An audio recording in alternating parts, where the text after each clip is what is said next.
နှလုံးသားပါစေကွယ်အမုန်းစကားမဆူကြစင်တာတကယ်နှလုံးသားကိုနှောက်စင်ပါကွယ်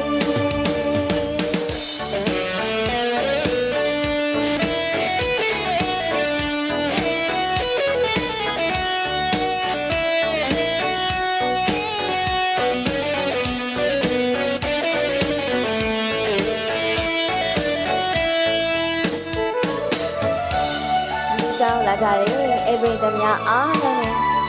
ဓမ္မစကူမောင်လေးညီမလေးအားလုံးလေဆရာဆရာများအားလုံး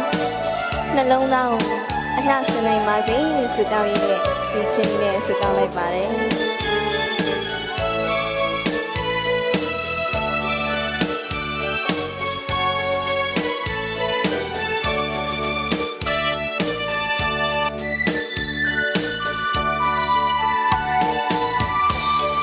ရွှေရနာနီလာပလဲ